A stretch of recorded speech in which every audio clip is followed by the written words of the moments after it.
Sebelumnya terima kasih Pak Henok atas kesempatan boleh melayani di tempat ini.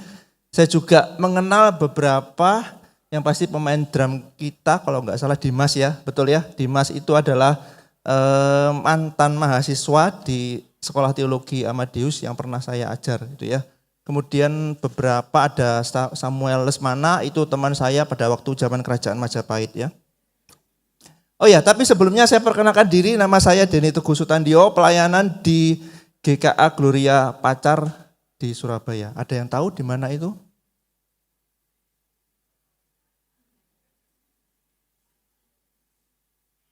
Oke, terima kasih jawabannya ya, cukup menghibur ya jawabannya. Gloria Pacar itu ada di Jalan Pacar, luar biasa ya, jemaatnya pintar semua. Oke, kita akan merenungkan satu kebenaran firman Tuhan dengan judul Penggemar atau Murid. Kalau ngomongin tentang kekristenan di Indonesia, khususnya di Surabaya, kita menjumpai bahwa pertambahan jumlah agama Kristen, penganut agama Kristen itu cukup bagus gitu ya, cukup meningkat gitu kan ya.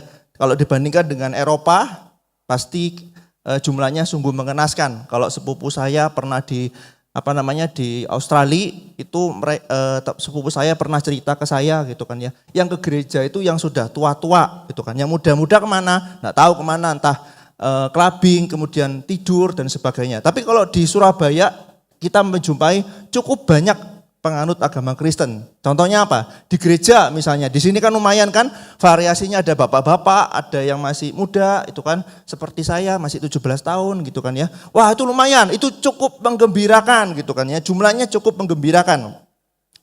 Tapi yang menjadi permasalahannya adalah,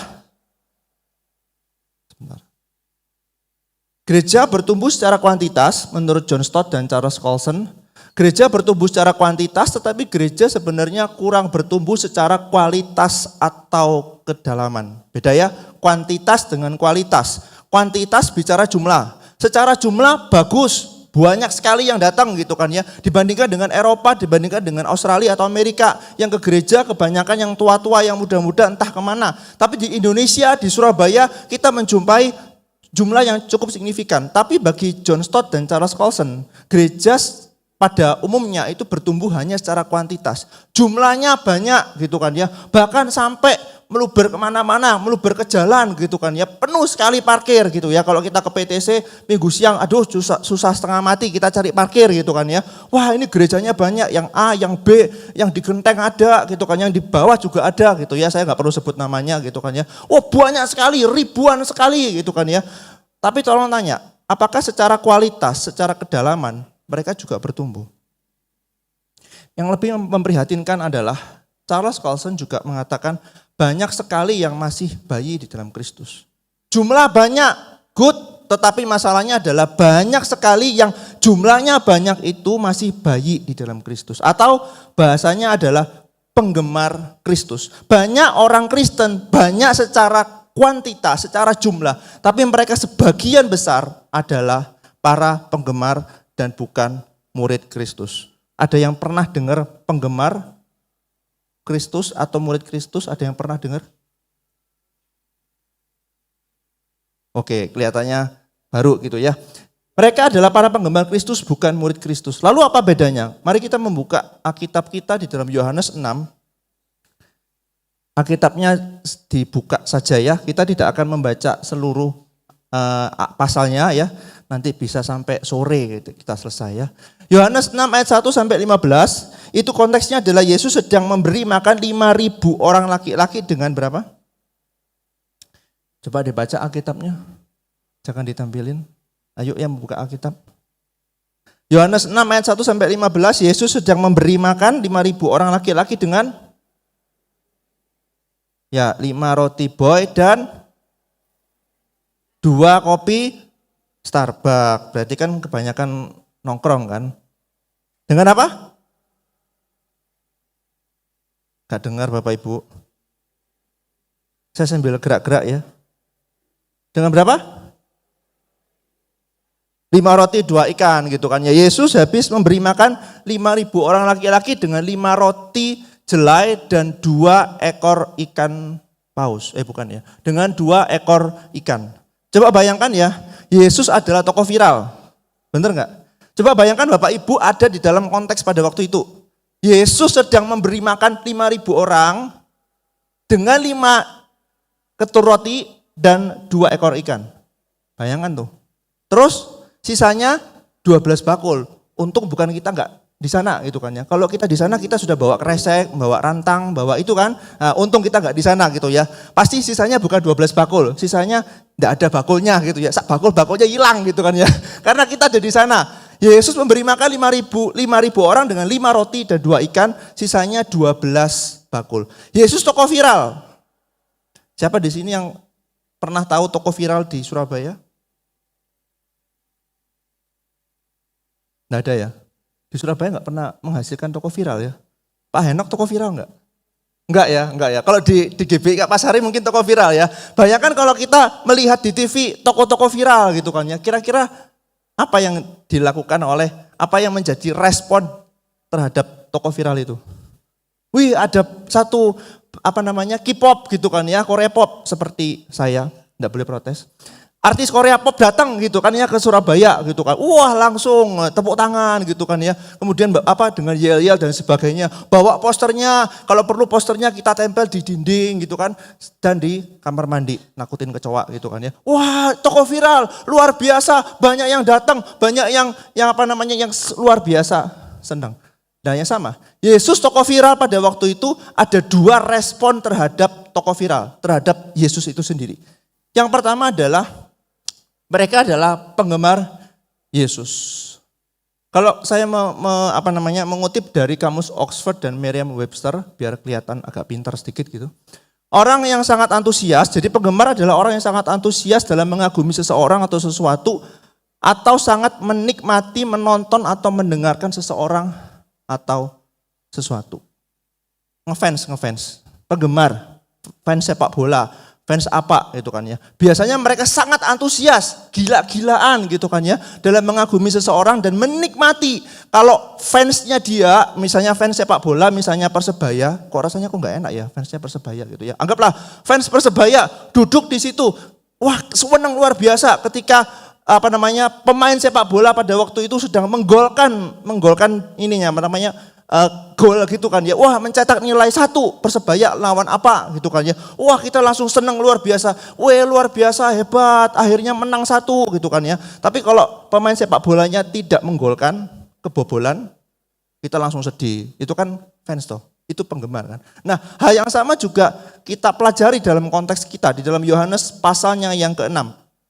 Paling tidak kita belajar 3 karakteristik dari seorang penggemar Yesus. Supaya mempermudah, saya menyingkatnya menjadi 3 gampang. Loh, enak toh? 3 gampang ya. Nanti selesai ibadah saya akan mengadakan ujian tertulis ya. Yang pertama adalah karakteristik pertama adalah orang banyak atau gampangan. Kalau kita melihat di dalam Yohanes 6 ayat 14, saya kutip dalam bahasa Indonesia sehari-hari. Ketika orang banyak melihat keajaiban tadi gitu ya. Yesus memberi makan 5.000 orang dengan 5 roti dan 2 ikan gitu kan ya. Orang banyak melihat keajaiban Yesus, mereka berkata, sungguh inilah nabi yang diharapkan datang ke dunia. Perhatikan di situ. Ketika orang banyak melihat keajaiban, ya pasti. Yang datang aja 5.000 orang laki-laki, belum termasuk perempuan, belum termasuk anak-anaknya. Mungkin sekitar 7.000, mungkin 10.000 gitu kan ya. Kalau mereka tidak mengikuti program KB, bukan 1 orang 2 anak gitu kan ya. 1 orang bisa 10 anak, nah itu bisa 10.000 orang gitu kan ya. Banyak sekali, orang banyak melihat keajaiban dan apa yang mereka katakan? Wah, lihat ini loh, dia loh, Yesus itu loh, nabi loh, dia tuh orang yang hebat loh, dia tuh bisa membuat mujizat loh gitu kan ya. Itulah penggemar sebenarnya. Penggemar selalu jumlahnya banyak. Perhatikan kan, mereka melihat keajaiban dan mereka berlihat, inilah nabi yang diharapkan datang ke dunia. Loh, tapi kok mereka bisa ngomong nabi ya? Pernah kebayang enggak? Bayangkan kalau di sini Pak Henok sedang mengadakan mujizat gitu kan ya. 5 roti boy jadi 500 roti, kemudian 2 cangkirnya Starbucks gitu kan jadi 200. Bayangkan ya, Pak Henok adakan mujizat gitu kan ya. Kira-kira apa yang menjadi respon kita? Wah ini gembala kita ini luar biasa ya. Nanti tahun depan kita pilih lagi gembala. Nggak tahu ini periode setahun atau 2 tahun gitu kan ya. 2 tahun lagi kita akan pilih gembala. Kalau perlu gembala sepanjang masa gitu kan ya. Kenapa? Dia bisa membuat 5 roti boy jadi 500. 2 jadi 200 cangkir Starbucks gitu kan ya. Sama kan seperti itu. Banyak orang melihat keajaiban kemudian wah luar biasa. Kita akan jadikan dia raja, dia nabi. Tapi benar enggak sih mereka itu nabi? Mereka menganggap Yesus seorang nabi. Benar enggak sih pengakuan mereka bahwa Yesus sebagai seorang nabi itu nabi betulan dari Allah? Enggak. Bagi mereka Yesus adalah nabi apa? Nabi secara politik, nabi secara yang bisa memuaskan kehidupan mereka kan. Oh orang Yahudi pada waktu itu sedang mengharapkan apa? Kami dijajah oleh pemerintah Romawi, kami mengharapkan seorang pembebas, kami dibebaskan dari perbudakan Romawi kepada kami Yahudi. Wah datanglah Yesus, wah iki jami iki, lumayan iki, bisa membuat mujizat. Wah nanti kan yang prajurit-prajurit, wah semua diubah jadi kecoa. Wah berarti kita bisa lepas dari perbudakan Romawi. Ya inilah nabi yang diharapkan oleh dunia, nabi yang bisa membebaskan kami dari penjajahan Romawi pada waktu itu. Banyak yang mengagumi, banyak yang menggemari, tapi mereka menggemari Yesus bukan sebagai Tuhan, bukan sebagai nabi betulan, tapi nabi yang memuaskan keinginan mereka. Ngomongin tentang kuantitas, tidak ada salahnya dengan kuantitas. Jangan ekstrim ya. Kalau beberapa sangat menekankan kuantitas jumlah, yang satunya alergi dengan kuantitas, gitu kan ya. Kuantitas itu salah, semua salah. Jangan memperdulikan kuantitas, yang penting kualitas. Kuantitas tidak salah, tetapi bukan fokus. Itu ya, perhatikan. Kuantitas tidak pernah salah, tapi bukan fokus. Kalau kuantitas menjadi fokus, permasalahannya apa? Kalau kita membaca 2 Timotius 4 ayat yang ketiga, coba dibaca Alkitab dan Alkitabnya. 2 Timotius 4 ayat 3, di situ dikatakan apa? Karena akan datang orang tidak mau lagi mendengarkan ajaran yang sehat. Mereka mengumpulkan guru-guru menurut keinginan telinga mereka. Berarti banyak identik dengan yang enak-enak. Aku dari Senin sampai Sabtu sudah capek bekerja. Itu kan capek bekerja, capek kuliah. Wis dengerno khotbah dari mimbar. Aduh angel-angel Yunani, Ibrani. Dah urusannya pendeta. Sing aku perlu apa? Kalau aku datang gereja, aku tuh kepengennya dihibur gitu kan ya. Hari ini siapa yang datang dengan mengendarai roda 2 gitu kan ya. Kalau di gereja-gereja lain ya di tempat ini beda gitu ya. Unik ya di GBK Pasari. Kalau di gereja-gereja lain kan seperti itu. Ayo siapa di sini yang datang dengan kendaraan roda 2? Woi, kita beriman. Pulang dengan roda 4. Nah kalau yang dengan sudah roda 4 datangnya. Roda 8 gitu kan, truk gitu kan ya. Masa ke gereja pakai truk gitu kan ya. Wah, kesuwenang luar biasa. Hari ini siapa yang sakit? Woi, siapa yang sakit gitu kan ya. Kalau datang ke gereja disembuhkan, kalau datang ke dokter nggak tentu sembuh. Kalau datang ke gereja pasti sembuh. Menyenangkan telinga kan, yang enak-enak yang didengar kan seperti itu. Yang kedua, kalau kita membaca sebuah data gitu kan ya di internet, ada agama non-Kristen yang jumlahnya hampir mendekati jumlahnya penganut agama Kristen. Kalau banyak itu menjadi fokus, kalau banyak sebagai tanda diberkati Tuhan, berarti agama non-Kristen tersebut juga diberkati Tuhan. Jadi mulai sekarang kita nggak usah ke gereja dong. Loh iya kan? Banyak kalau diidentikan dengan berkat Tuhan, berarti kalau ada agama non-Kristen yang jumlahnya hampir mendekati jumlah penganut agama Kristen, berarti agama tersebut diberkati Tuhan. Padahal kan tidak. Berarti banyak tidak menjadi fokus. Yang kedua, yang pertama tadi apa? Yang pertama? Karakteristik pertama apa? Gampangan, betul ya. Yang kedua adalah gampang suka. Oh enak kan? Gampang suka, tergila-gila.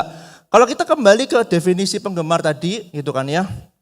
Ada kata antusias. Antusias itu apa sih? Antusias itu sebuah perasaan tergila-gila kalau bahasa sekarang gitu ya. Tergila-gila itu apa sih?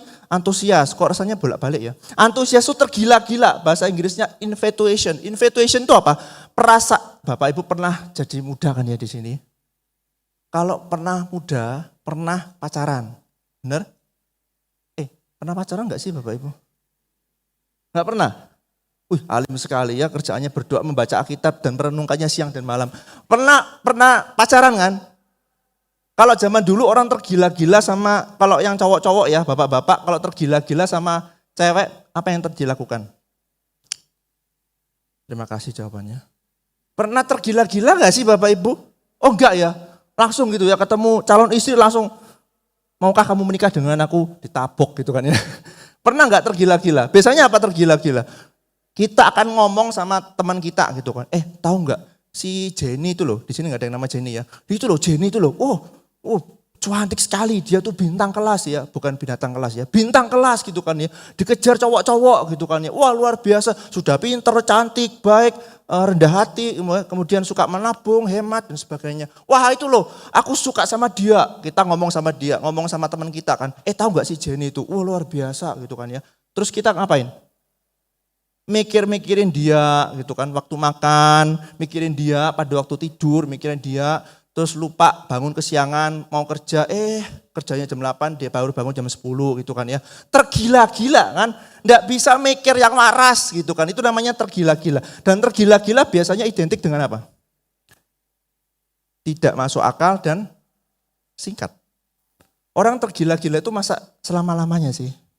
Tergila-gila selama-lamanya itu namanya gila beneran. Orang tergila-gila itu berarti apa? Dia kadang-kala melakukan sesuatu yang tidak masuk akal dan juga biasanya tidak selama-lamanya. Paling banter biasanya orang tergila-gila sama lawan jenis itu berapa lama sih? Sehari? Nemen sehari. Seminggu lah paling gitu kan ya, seminggu, sebulan paling mentok. Enggak ada yang sampai 10 tahun tergila-gila, enggak mungkin rasanya ya.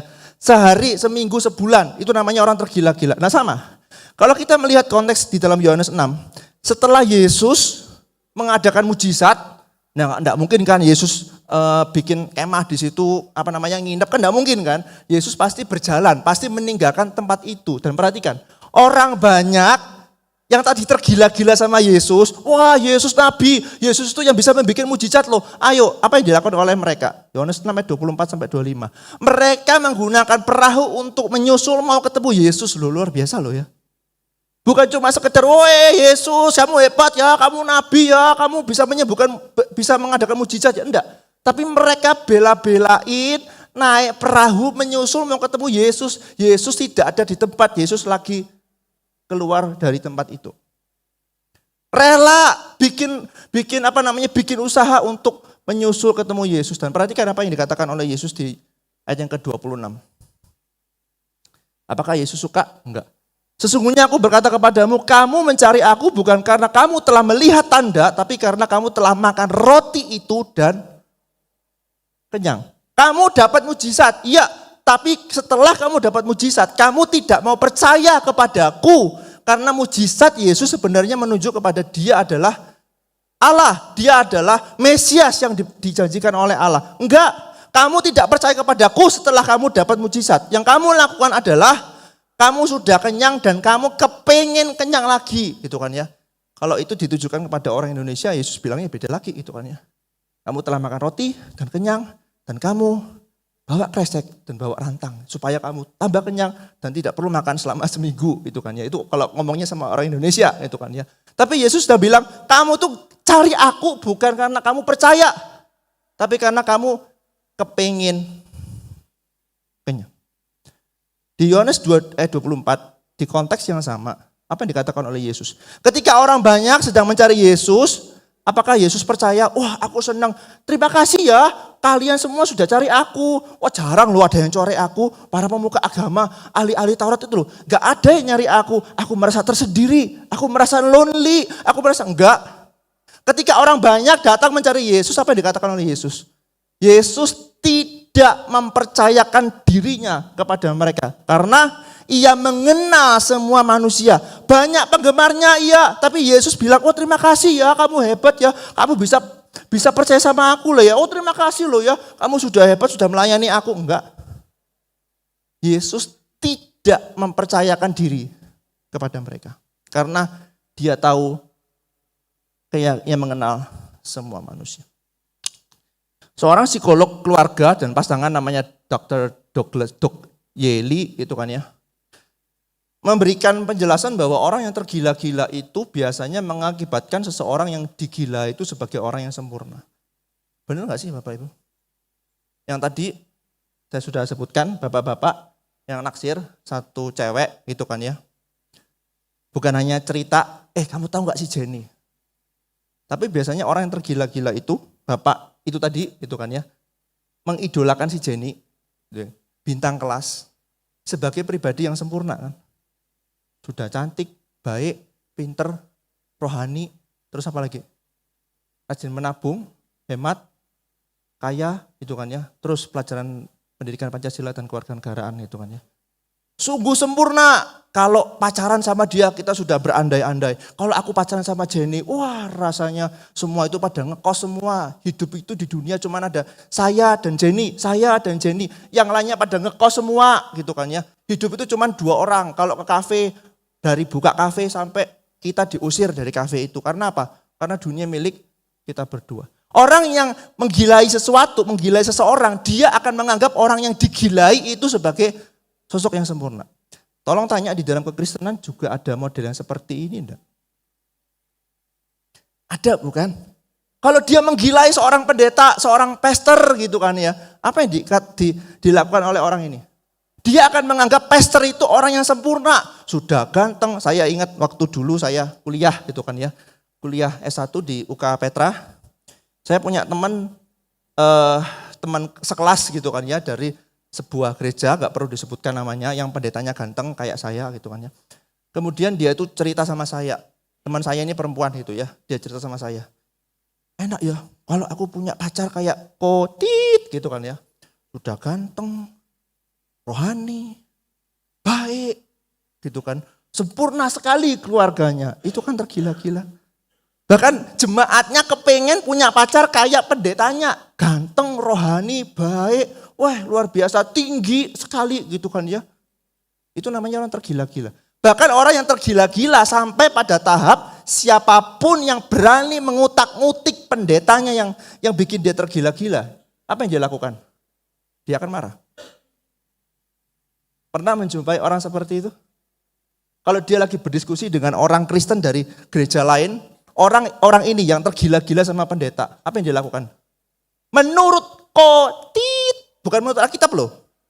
Kalau kita kan ngomong Alkitab berkata enggak, tapi Kotit berkata seperti ini.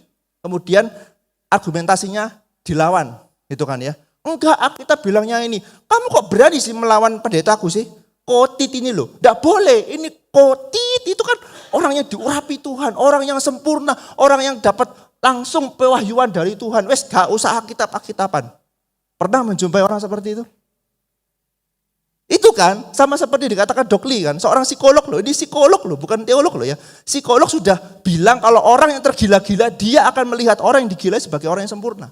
Jangan berani mengutik pendeta yang digilai. Berani mengutik, siap-siap, kamu tuh munafik. Kebanyakan doktrin, kebanyakan teologi. Yang penting pengalaman dengan Roh Kudus gitu kan. Ini diurapi oleh Tuhan seperti itu. Oh, itu ya orang yang tergila-gila. Dan yang ketiga, gampang minggat. Minggat itu tahu Bapak Ibu? Minggat tahu ya? Itu bahasa Yunani ya. Ming itu mungkin marganya dia Ming gitu ya. Minggat gitu ya. Minggat itu gampang lepas, gampang keluar gitu kan ya. Kalau kita melihat misalnya di dalam ayat 24 sampai 25, tadi kita sudah melihat banyak orang ingin ketemu Yesus dan Yesus mengadakan dialog dengan mereka. Gitu kan, 26 sampai 27, 28 sampai 34 dan diskusi Yesus diakhiri dengan apa? Kata Yesus kepada mereka, akulah roti kehidupan, siapa yang datang kepadaku ia tidak akan pernah lapar dan siapa yang percaya kepadaku tidak akan pernah haus lagi. Perhatikan 36.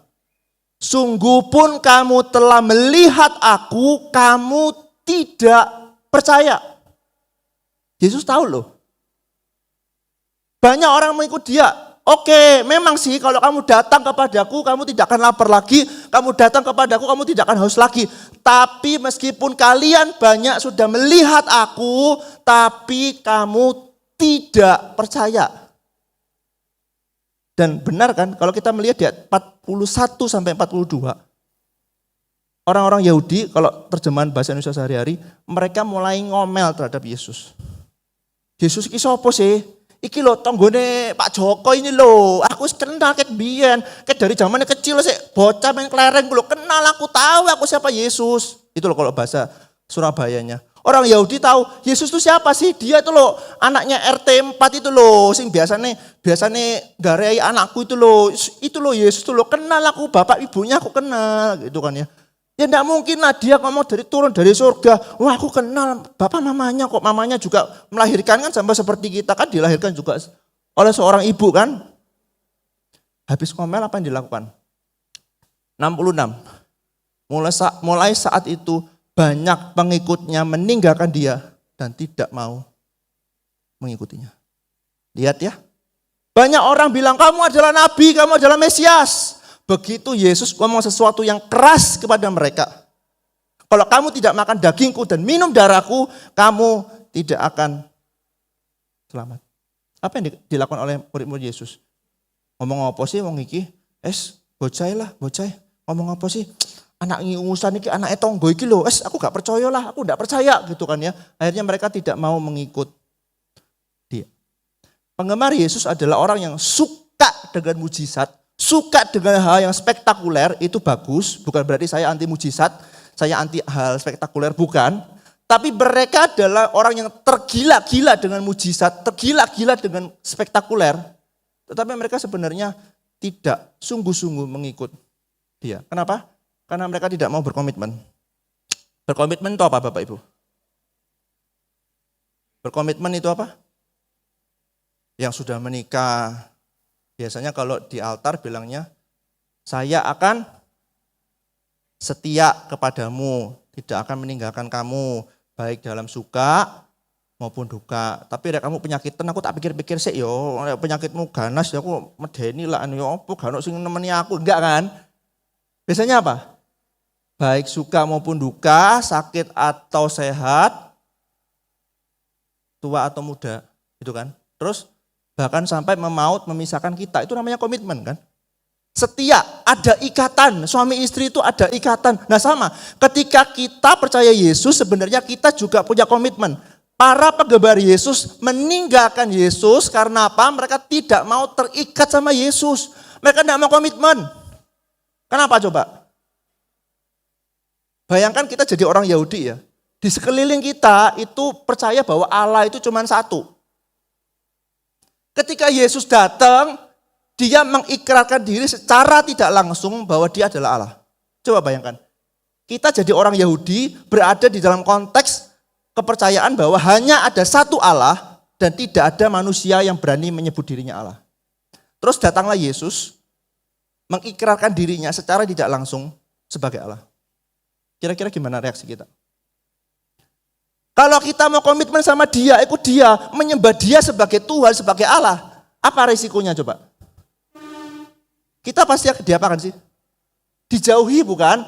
Siapa ini? Wah ini sesat, ngawur ini. Masa ada mentuhankan manusia, itu ngawur, itu sesat dan sebagainya. Begitu kan? Mereka tidak mau terima resiko itu, mereka tidak mau terima resiko itu. Akibatnya apa? Bahaya, kalau aku mengikut dia, aku terkomitmen, terikat dengan dia, maka jangan-jangan aku bisa mati. Tidak maulah aku mati sia-sia, aku tidak mau berkomitmen. Kenapa mereka tidak mau berkomitmen? Karena mereka sebenarnya kepingin puas kan. Mereka puas dengan agama mereka puas dengan otoritas yang mereka punya, yaitu Taurat dan orang-orang Yahudi gitu kan ya. Mereka puas dengan posisi jabatan mereka, akhirnya mereka tidak mau berkomitmen.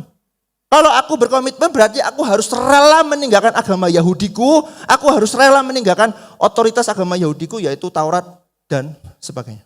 Aku tidak mau, aku maunya puas. Kalau kita mau puas, sebenarnya kita bisa menemukan kepuasan sejati enggak? Kalau dari kecil kita sekolah gitu kan ya, sudah puas dengan angka 8 waktu nilai ujian. Yakin kita puas? Ketika baca lagi gitu ya, nilai yang kita dapat nilainya 8. Terus kita menjumpai ada satu kesalahan di ujian yang kita tulis, kemudian kita ngetun gitu ya bahasa Ibraninya, kita ngetun. Loh kok gini enggak bisa sih? Padahal itu gampang loh, kenapa aku bisa salah? Yang kita lakukan adalah, aduh udahlah lain kali aku tak belajar lebih giat lagi gitu kan ya. Aku biasanya belajar cuma 10 jam, sekarang aku tingkatkan jadi 20 jam, jadi 30 jam. Enggak puas kan? Kalau sudah dapat nilai yang baik di kemudian hari dapat 90, kita enggak puas lagi. Kita kepinginnya dapat 500 gitu kan, enggak ada 100 lagi, 500. Kita enggak puas kok, makanya benar kan, semakin manusia pengen puas, semakin mereka tidak pernah merasa puas. Karena apa? Karena kepuasan sejati diberikan oleh Allah itu sendiri. Randy Smith mengatakan kita semua diberi mencari kepuasan dan kita tidak akan pernah merasakannya sampai kita mencari dan menikmati Tuhan. Hati kita menuntut kepuasan yang tidak terbatas hanya dapat disediakan oleh pribadi yang tidak terbatas. Makanya Injil sebenarnya memberikan kepuasan sejati kepada mereka, kepada kita yang percaya, bukan kepuasan sesaat. Lalu apa yang menjadi ciri khas murid Yesus? Tadi kan penggemar ya, masih ingat ciri karakteristik penggemar? 1, ketuhanan yang Maha Esa. 2, 1, gampangan. 2, gampang tergila-gila. 3, gampang minggat. Wih luar biasa, berarti lulus semua ini ujian ya setelah selesai ibadah ini. Baik, sekarang kita masuk ke poin yang kedua, poin yang kita suka. Tenang, masih 5 jam lagi ya. Yang kedua adalah murid Yesus. Yesus tokoh viral diresponi dengan para penggemar yang tergila-gila dengan Yesus, tapi sebenarnya ada respon yang berikutnya yaitu murid Yesus. Bobby Harrington, Josh Patrick, dan saya biar semakin terkenal. Murid Yesus itu didefinisikan sebagai seorang yang percaya kepada Yesus, terus-menerus mengikut dia dan bersaksi bagi dia. Gampang ya? Gampang ngomongnya, gampang ingatnya maksudnya. Percaya kepada Yesus, ikut dia dan bersaksi baginya. Kita akan cepat merenungkan 3 hal ini. Pertama, murid Yesus itu adalah pilihan Allah, bukan gampangan. Perhatikan ya kontrasnya ya. Banyak orang mengikut Yesus, kamu nabi, banyak gitu kan ya, sekampung gitu kan ya. Tapi murid Yesus tidak. Perhatikan.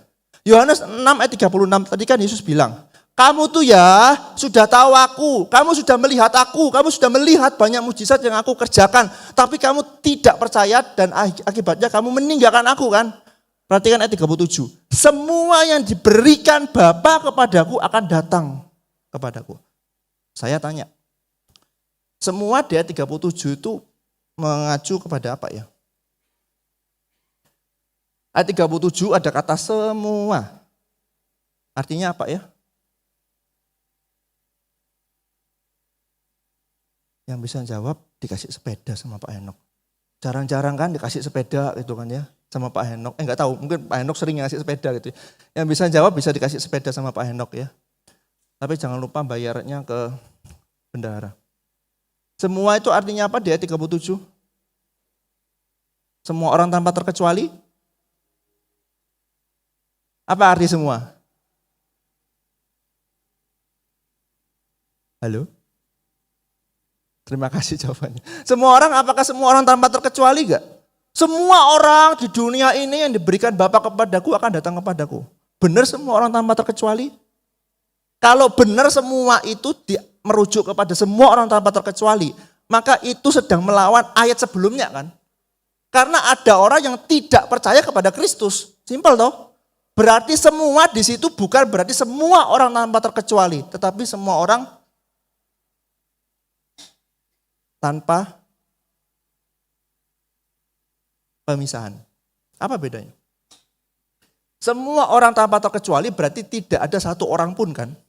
Tapi pada kenyataannya di ayat 36 dikatakan ada yang tidak percaya kepada Kristus. Berarti semua di sini berarti merujuk kepada semua orang tanpa pemisahan. Lu mau Yahudi, mau bukan Yahudi, semua orang itu orang pilihan Allah, mau Yahudi maupun non-Yahudi, mereka akan diberikan Bapa kepadaku, akan datang kepadaku. Perhatikan, tidak ada seorang pun yang dapat datang kepadaku jikalau ia tidak ditarik oleh Bapa. Apa itu ditarik?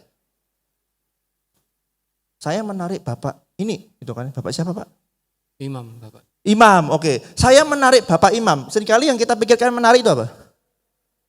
Ayo Pak Imam, sinio, ditarik, dipaksa, digeret gitu kan, bahasa Ibraninya gitu kan. Digeret sampai Pak Imam itu mau. Bener nggak sih Allah menggeret kita, memaksa kita? Apa artinya ditarik? Ditarik itu digerakkan. Jadi Allah bikin kita dengan sukarela, dengan sukacita bisa percaya kepada Kristus. Bukannya Allah maksa, kitanya enggak mau terima Yesus, dipaksa gak dipaksa, enggak nurut sama paksaannya Yesus, nanti paksaannya Bapa, aku nanti masuk neraka, gak mau aku sakjane. Enggak. Ketika kita ditarik oleh Bapa, kita digerakkan oleh Bapa untuk percaya kepada Kristus. Kenapa perlu digerakkan? Karena kita kondisinya adalah mati akibat dosa. Dosa itu apa? Dosa itu apa? Dosa itu yang kita sering mengerti apa sih dosa? Saya biasanya pakai 3 nyo gitu ya. Mohon maaf kalau ada marganya nyo ya. Saya cuman memberikan singkatan. Nyo. Yang pertama adalah nyolong. Nyopet. Nyolot, itu kan. Silakan teruskan sendiri nyo-nyonya. Seringkali kita mikir 3 nyo itu kan. Kalau saya enggak nyolong, wah aman, saya enggak berdosa. Kalau saya enggak nyolot, wah tutur kata saya itu santun. Oh saya gak mungkin berdosa, gak mungkin. Nyolong, nyopet, apalagi? Nyolong, nyopet, nyolot. Kalau aku tidak melakukan itu semua maka aku tidak berdosa. Benar? Makanya kalau kita penginjilan kepada orang yang sudah cukup senior, gitu ya. Bukan di tempat ini, kok di tempat ini aman gitu kan. Di luar di Wakanda situ loh. Kalau kita menginjili orang gitu kan ya. Biasanya, Om, percaya Yesus ya. Dia tuh menebus dosa kita. Kira-kira responnya apa? Apa? Ini bilang, wah ini dosa. Wah ini tahu, 7 turunan tuh tidak ada yang rokok. Tidak ada yang nyolot, tidak ada yang nyolong, nyopet, tidak ada. Wah ini ya, dari kecil sudah diajar moral sama orang tua. Wah, gak perlu Yesus lah. Bener gak kita menjumpai seperti itu? Karena dosa hanya dimengerti hanya sekedar apa yang kelihatan mata. Tapi dosa sebenarnya adalah ketika saya melawan Allah, memberontak melawan Allah, dan itu sesuatu yang kekal. Makanya kita perlu digerakkan. Kalau kita tidak digerakkan oleh Bapa, kita itu kondisinya mati dan tidak bisa merespon apa-apa ketika Injil diberitakan. Gak usah jauh-jauh. Kita penginjilan ke Tunjungan Plaza. Orang-orang di TP maksudnya, bukan maunya yang diinjili. Kita nginjili orang-orang di TP lagi di Starbucks gitu kan ya. Yang kita jumpai adalah, oh ya terima kasih Pak, hari ini saya mau percaya Yesus. Saya akan langsung menyerahkan formulir baptisan kepada Pak Henok, saya akan langsung dibaptis di GBK Pasari. Enggak kan? Sebagian besar yang kita jumpai apa? Ketika orang kita nginjili orang gitu kan ya, langsung percaya Yesus dah? Enggak. Saya ini sudah punya agama. Kenapa kamu ngurusi agamaku? Urusan agamamu dewe. Tapi kalau orang yang sama, kita jumpai di rumah sakit. Stadium 3 yang dilakukan adalah beda kan? Makanya tidak semua orang yang mendengar Injil itu pasti meresponi dengan positif. Kalau Allah tidak menggerakkan mereka, Allah Bapa tidak menggerakkan mereka supaya bisa percaya kepada Kristus. Berarti sebenarnya murid Kristus itu bukan gampangan. Karena anugerah itu juga bukan untuk sekampung. Anugerah itu apa Bapak Ibu? Sudah pernah dengar kata anugerah? Jangan sampai nggak pernah ya, nanti Pak Henok bisa langsung rambutnya twing gitu kan ya. Anugerah itu apa Bapak Ibu? Yang paling depan Pak. Hadiah. Hadiah, oke. Terima kasih Pak Henok bisa memberikan hadiah kepada Pak. Enggak ya. Anugerah itu apa? Hadiah. Hadiah yang apa sih? Apa bedanya kita dapat hadiah ulang tahun dengan anugerah? Nah lo.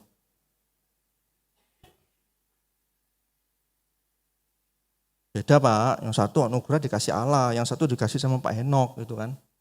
Masa cuma itu sih? Anugerah itu apa? Belas kasihan Allah belas kasihan Allah secara gratis cuma-cuma diberikan kepada orang yang tidak layak menerimanya. Itu namanya anugerah. Dan itu jelas tidak mungkin sekampung Bapak Ibu. Saya tidak menghina kampung ya, maksudnya sekampung itu banyak gitu kan ya. Satu kompi lah gampangannya gitu. Anugerah tidak pernah bersifat borongan. Kalau borongan namanya bukan anugerah toh. Borongan artinya jatah. Bapak Ibu pernah dapat jatah enggak sih? Enggak pernah ya? Oh ya enggak pernah, oke lah. Jadi nanti Pak Henok mungkin bisa memberikan jatah yang lain.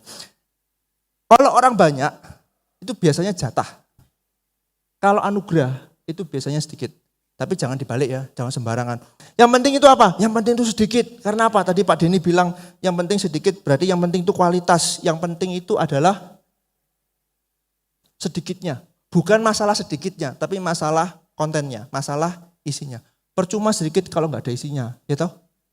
Sedikit, cuma 5 orang, kita bertumbuh bersama, bertumbuh, tapi tidak bertumbuh-tumbuh. Terus 5 dari Yesus datang, dari sekarang sampai selama-lamanya 5 terus 5. Itu namanya bukan orang percaya ya, tapi memang males itu ya. Itu ya, jangan ekstrim ya. Sedikit memang tidak gampangan, bukan banyak, benar, tapi bukan berarti kita senang dengan sedikit. Gitu ya. Yang kedua, murid Kristus itu benar-benar percaya kepada Kristus. Kalau kita melihat misalnya di dalam teks kita di dalam Yohanes 6 misalnya. Di dalam Yohanes 6 percaya Yesus itu apa sih? Apakah percaya cuma sekedar tahu Yesus? Siapa di sini yang nggak pernah tahu Yesus? Ayo coba angkat tangan. Yesus itu siapa? Ibu yang baju merah, Yesus itu siapa? Tuhan dan Juru Selamat. Wih luar biasa, gembalanya lulus berarti ya. Sudah siap jadi dosen Pak Henok. Enggak ya, benar. Yesus itu Tuhan dan Juru Selamat. Tahu kok Yesus itu siapa, itu kan ya. Orang-orang Yahudi pada waktu itu tahu enggak? Kalau kita melihat di ayat 41, 42 kan juga begitu kan. Tadi kita melihat toh, Yesus itu siapa? Loh itu loh anak tangga Pak Joko di RT 4 itu loh tahu. Papa mamanya itu koncoan be aku dari kecil main kelereng itu loh tahu aku. Tahu kan? Tapi percaya enggak? Murid Kristus bukan sekedar tahu siapa Yesus, tapi dia percaya. Apa sih percaya? Beriman. Beriman apa sih? Percaya. Itu tidak menjawab pertanyaan Bapak Ibu. Percaya itu apa? Percaya itu apa ini? Sekarang saya tanya yang muda-muda. Percaya itu apa? Beriman. Lah ya podo ae lah, percaya beriman. Percaya itu apa? Beriman. Beriman itu apa? Saya nggak mau tanya lagi ya, nanti saya depresi.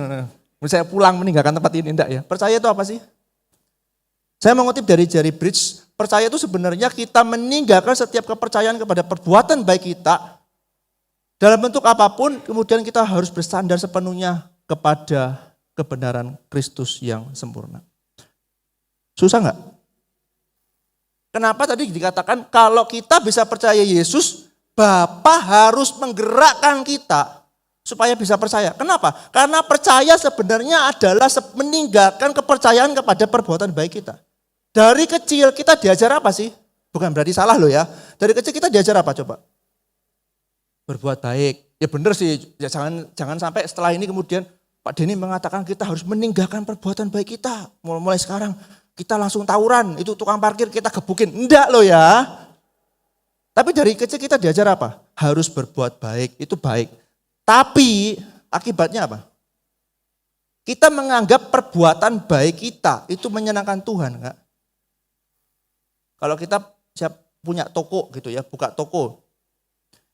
Yang kita pikir adalah, wah minggu ya aku minggu tak tutup tokoku. Supaya rame, itu namanya masih berbuat baik. Kenapa? Kalau saya mengutamakan Tuhan, datang ibadah jam 9, kita datang jam 5, bantu koster gereja itu kan ya. Wah berarti apa? Nanti setelah aku selesai ibadah, tokoku pasti rame gitu kan. Aku sampai gak sempat makan, karena apa? Aku sudah mengutamakan Tuhan. Ya kan? Ke gereja bukan karena saya mau bertemu dengan Tuhan, enggak. Tapi karena saya kepingin diberkati, dapat usahaku lancar. Itu namanya masih mengadakan perbuatan baik kita. Coba kita tidak berdoa sehari, terus kita menghadapi masalah. Ayo, di pikiran kita yang terlintas di benak kita apa?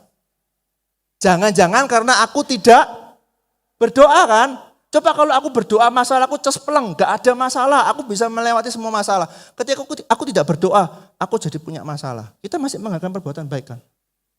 Tapi ketika kita percaya kepada Kristus, stop berbuat baik, berhenti mengadakan perbuatan baik kita. Karena semuanya dikerjakan oleh Kristus di atas kayu salib. Itu enggak gampang memang. Apalagi kalau kita melihat Efesus 2:8-9. Anugerah, karena anugerah kamu diselamatkan oleh iman itu bukan hasil usahamu, bukan hasil pekerjaanmu, tapi Allah yang memberikan secara cuma-cuma. Bukan karena aku tak percaya sih. baru Tuhanku sakno mbek saya, kasihan sama saya. Kalau Tuhan enggak percaya, kalau kita enggak percaya sama Yesus, aduh kasihan Yesus itu nanti enggak ada yang dipercaya. Nanti kalau Yesus enggak dipercaya, repot nanti. Enggak. Bukan karena saya mau percaya, bukan karena kita berbuat baik, tapi karena anugerah Allah terlebih dahulu. Saya mau tanya kepada Bapak Ibu, sungguhkah kita percaya kepada Kristus ya? Saya mengutip dari Pendeta Yakub Trihandoko sering pernah mengatakan demikian, sedetik sebelum Anda meninggal, Anda sempat berpikir atau berkata kotor, lalu setelah Anda meninggal, Anda masuk mana? Benarkah kita percaya kepada Kristus? Kira-kira masuk mana? Sebelum, gampangnya, saya, jangan Pak Henok lah kasihan. Sebelum saya meninggal, beberapa 5 menit sebelumnya, saya mengendarai mobil dan saya ditabrak, jebret gitu kan, oleh truk, ya gak mungkin oleh sepeda motor ya. Kemudian ditabrak oleh truk, kemudian saya kecelakaan, saya meninggal. Tapi 5 menit sebelum saya ditabrak, saya meso. Tahu meso? Bahasa Yunaninya ngomong kotor itu kan ya. Atau pikirannya kotor. Mati kan. Kira-kira masuk mana? Selain masuk Jawa Pos dan Adiasa. Masuk mana?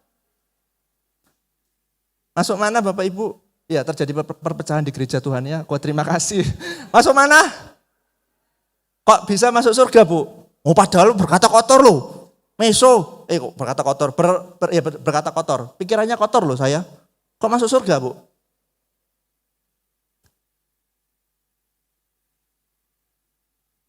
Tadi yang jam masuk surga siapa?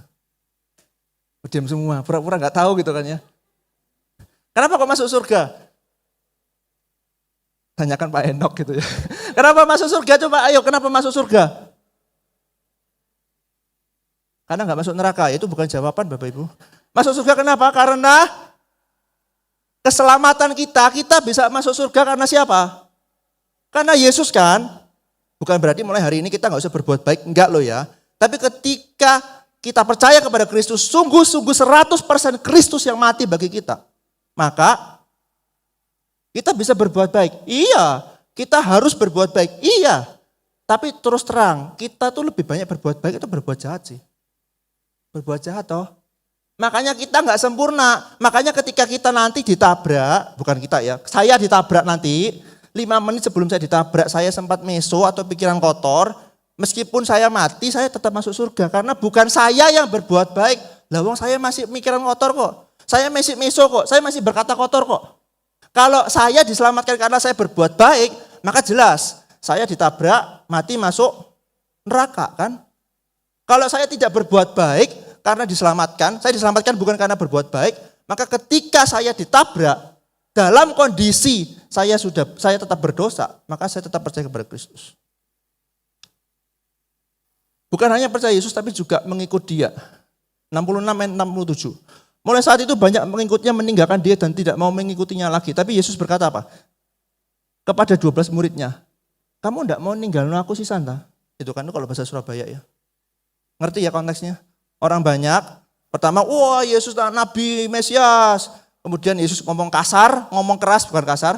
Ngomong keras, akhirnya banyak orang meninggalkan Yesus. Yesus tanya kepada 12 rasulnya, kalian tidak mau ninggalin aku pisan ta? Sekalian, mumpung masih ada waktu, sana minggato. Apa yang dikatakan oleh Petrus? Tuhan, kepada siapa kami akan pergi? Perkataanmu, saya pakai terjemahan bahasa Indonesia sehari-hari ya. Perkataan Tuhan memberi hidup sejati dan kekal. Mereka tidak meninggalkan Yesus karena mereka mengikut Dia kan. Mereka tidak seperti orang-orang banyak meninggalkan kalau lagi tidak enak, mereka tetap mengikut Dia. Yohanes 10:27 mengatakan demikian, Yesus, domba-dombaku mendengarkan suaraku dan aku mengenal mereka dan mereka mengikut aku. Sudah banyak. Kita dengar mengikut Kristus kan? Apa artinya? Halo? Ada orang? Mengikut Kristus itu apa? Terima kasih jawabannya. Mengikut Kristus itu apa? Bapak Ibu tahu istilah ngintil? Ngintil tahu nggak ngintil? Itu bahasa surga yang tidak bisa diterjemahkan. Ngintil. Kalau Bapak Ibu punya anak kecil, itu kan ya, Bapak Ibu punya anak kecil, anak kecil, ya anak kecil bukan umur 10 tahun Bapak Ibu ya, enggak mungkin dia ngintil. Umur 2 tahun lah misalnya. Saya punya anak kecil umur 5 ya. Kalau anak umur 2 tahun, ya minta waktunya ya, times up. Saya minta waktunya 5 jam lagi. Kalau orang ngintil itu kan anak itu di belakang, dia akan megang baju mamanya kan. Atau kalau ikut sama papanya ya baju papanya lah ya, sembarang lah. Dia megang baju papanya atau mamanya. Ketika mamanya atau papanya pergi jalan begini, yang dilakukan oleh anak itu adalah apa? Ikut kan. Mamanya mau ke dapur, motongi bawang, anaknya, sik yo aku tak pipis sik yo, iso gaya gitu kan pipis, kemudian sik aku tak tang Indomaret sik yo aku beli susu. Enggak kan? Kalau namanya anak kecil ngintil, berarti mamanya mau pergi ke dapur, mau pergi kemana, dia tetap ngikut kan. Kenapa? Yang jadi raja di dalam anak itu siapa? Mamanya. Bukankah seharusnya kita mengikut Kristus seperti itu ya? Mustahil kita bisa mengikuti dia kalau tidak membiarkan Yesus turut campur dalam hidup kita. Sama seperti anak itu ngintil, gitu kan, yang ngintil mamanya kan pasti ikut campur toh. Ketika anaknya mulai nyeleweng, apa yang dilakukan oleh mamanya? Mau kemana kamu? Ojo lihat-lihat itu, gak usah lihat mainan, larang itu, ngikut aku kayak gini. Enggak ya gitu ya. Kalau anak mengikut ngintil sama mamanya pasti akan melihat anak itu mau kemana? Kalau sampai anak itu melang-lang buana, yang dilakukan oleh mamanya, sini kamu ikut mama, nanti kalau kamu meninggalkan mama, kamu apa? Kepleset lah, kamu main pisau lah, kamu ngapa-ngapain, kamu jungkir balik, enggak karu-karuan, meja enggak karu-karuan, kamu sini ya, kamu ikut aku. Itu namanya intil. Sama toh. Ketika kita mengikut Kristus, Kristus di depan kita, Kristus Tuhan kita, juru raja kita, maka dia ikut campur di dalam kehidupan kita. Tapi gampang gak sih? Semakin sulit ya. Hari ini banyak pemulihan di sini. Banyak yang gak mau jadi Kristen gitu ya. Enggak ya. Mengikut Kristus berarti mengizinkan dia, membiarkan dia ikut campur dalam hidup kita. Enggak gampang loh. Ketika kita bekerja, kita ikut caranya Yesus. Ini pertanyaan refleksi ya. Siapakah Kristus menurut Bapak Ibu? Seringkali Kristus cuma sebagai apa sih? Juru selamat. Betul? Itu enggak salah ya, enggak salah. Dia Allah, dia Tuhan, benar. Tapi yang sering kita lupa, dia adalah Raja dan Tuhan dalam hidup kita. Kita seringkali berdoa dalam nama Yesus, Tuhan dan Juru Selamat. Tahu enggak istilah Tuhan? Tuhan itu berarti kurios, Tuhan yang memerintah hidup kita. Nah kita mau enggak diperintah sama dia? Yang kedua, ketika Kristus memimpin hidup kita mengalami kesulitan, apa reaksi kita? Enggak gampang lagi. Jangan jawab langsung, ya itu terserah Tuhan Pak. Iya di gereja jawabnya begitu. Tapi jujur, tanya ke dalam hati kita. Ketika Kristus memimpin hidup kita ke perkara-perkara yang sulit. Perkara-perkara yang bikin kita itu rasanya pengen mundur mengikut Tuhan. Reaksi kita gimana? Otoritas siapa yang kita ikuti ketika kita mendidik anak dan cucu kita? Ini yang lebih down to earth lagi, lebih membumi. Siapa di sini yang punya anak kecil? Yang punya anak kecil atau anak remaja gitu? Ada? Selain kau enak, oke. Ketika saya juga punya anak kecil. Kalau kita punya anak kecil atau anak remaja, yang kita didik kepada mereka itu apa? Contoh, dari kecil, yang kita lihat itu talentanya dia, bukan? Talentanya apa? Kalau umur kita, umur saya, Ko Henok, mungkin bisa melakukan hal itu ya. Misalnya kalau ada anak talentanya dia gambar atau dia nyanyi, kita arahkan dia untuk nyanyi misalnya. Atau ngapain sesuai dengan talentanya. Tapi yang seringkali terjadi pada generasi-generasi sebelumnya adalah, kalau anak itu sudah bertumbuh dewasa, dan orang tuanya itu punya bisnis keluarga. Lebih praktis lagi ya. Kalau kita punya bisnis keluarga dan anak kita sudah bertumbuh dewasa, SMP, SMA, ayo saya tanya, apa yang Bapak Ibu lakukan? Ngomong gampang, otoritas siapa? Otoritas Kristus, otoritas Alkitab. Yakin? Yakin? Kalau kita punya bisnis keluarga, anak kita laki satu, perempuan satu. Kita kan mikirnya apa? Perempuan itu ikut suaminya, laki itu loh yang harus jadi kepala keluarga. Berarti harus meneruskan bisnis keluarga kan. Yesusnya mana? Alah, gak usah ngurus Tuhan lah. Tuhan itu wis di minggu ku lho jam 9 sampai jam 11. Wis, rek ngurusi ngajari anakku kan anak kan milikku toh. Jadi aku sak karepku dhewe, semauku sendiri. Ya wis mulai sekarang, Nak, ingat ya, kamu tak sekolahkan luar negeri sampai Eropa, sampai Ethiopia sana. Kamu teruskan bisnis keluarga papa ya. Karena enggak ada yang teruskan. Bener enggak? Bener enggak sih kita mengikut Yesus? Enggak loh. Kita enggak mengikut Yesus. Kita kepengen Yesusnya pengen show off kepada kita. Oh ditepuk tangani, oh Yesus luar biasa. Tapi ketika aku nyampe ke dalam hidup kita praktis, kita enggak mau kok. Kita tidak mengikuti Yesus. Kita tidak menjadikan dia raja, kita tidak menjadikan dia Tuhan di dalam hidup kita. Yang jadi Tuhan siapa? Jangan-jangan kita. Yang ketiga, yang terakhir, murid Kristus adalah bermisi atau bersaksi bagi Kristus. Tadi kan dikatakan bersaksi itu berarti percaya, itu berarti saya stop mengandalkan perbuatan baik saya dan percaya 100% kepada karya penebusan Kristus. Setelah kita berhenti mengandalkan diri kita, maka kita jangan lupa kita dipanggil oleh Kristus untuk bersaksi bagi dia. Bersaksi macam-macam ya. Bersaksi contohnya apa? Di dalam hidup kita misalnya, hidup kita serupa dengan Kristus, kita mengasihi, kita mengampuni dan sebagainya. Kemudian kita bisa memberitakan Injil kalau kita terpanggil untuk memberitakan Injil.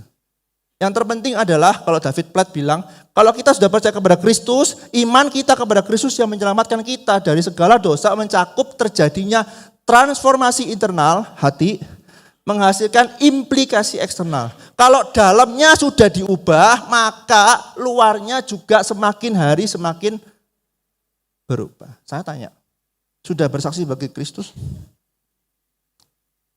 Apa pertanyaan refleksinya buat kita? Rindukah kita berdampak bagi orang lain melalui seluruh aspek hidup kita? Apakah orang lain mengenal kita sebagai orang yang berintegritas, orang yang jujur, orang yang jarang bohong? Kalau nggak mungkin berbohong kan rasanya kan terlalu idealis lah ya. Sebisa mungkin tidak berbohong, kita dinilai orang sebagai orang yang disiplin, atau jangan-jangan sebaliknya. Begitu orang lihat kita, siki memang rajanya telat, ibadah jam 9, datangnya jam 11 gitu kan ya. Oh iki dasarnya orangnya suka bujukan iki, ngomongnya on the way tapi ngomongnya 5 jam yang lalu, sampai sekarang gak sampai-sampai gitu kan ya. Apakah orang lain menilai kita seperti itu? Yang kedua, rindukah kita menebarkan sukacita dan hormat kepada orang di sekitar kita? Enggak usah jauh-jauh ya. Di luar gereja kita ada tukang parkir, gitu kan. Apa yang kita lakukan pada tukang parkir? Gak usah muluk-muluk berikan sembako, nraktir Starbucks, gak usah. Gampangnya apa coba? Kita praktis saja. Kita say hello enggak? Selamat pagi Pak. Kepada office boy.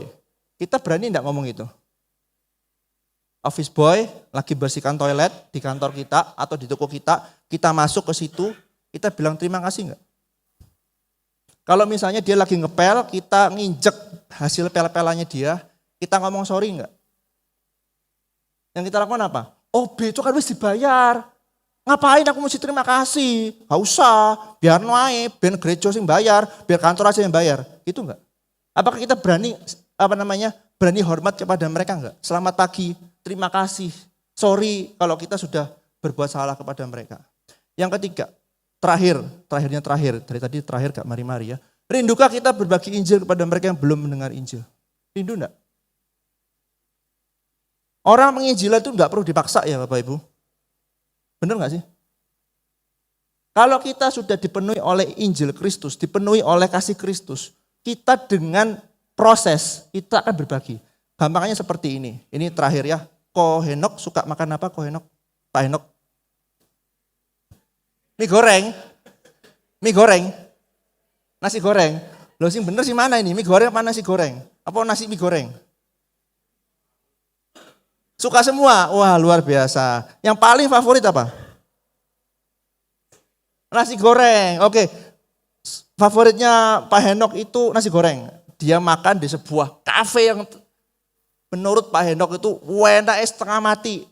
Haujak secingping, hausyang gitulah ya bahasa Yunaninya gitu kan ya. Wis komplit kabeh gitu kan. Enak pol. Yang dilakukan oleh Pak Henok selain pergi ke kasir dan membayarnya, bungkus, ya kan? Ke kali kedua bawa rantang sekalian gitu kan ya.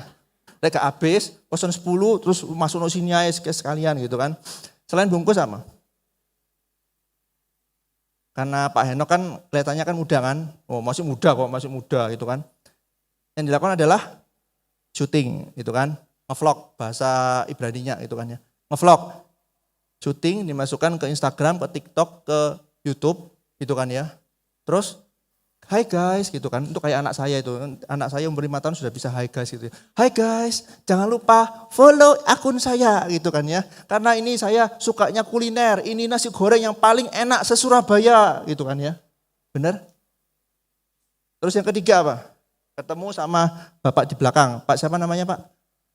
Andre, ketemu Pak Andre. Pak Andre ini anggaplah juga suka nasi goreng. Pak Henok akan bilang, Pak Andre tahu nggak nasi goreng di kafe A itu loh.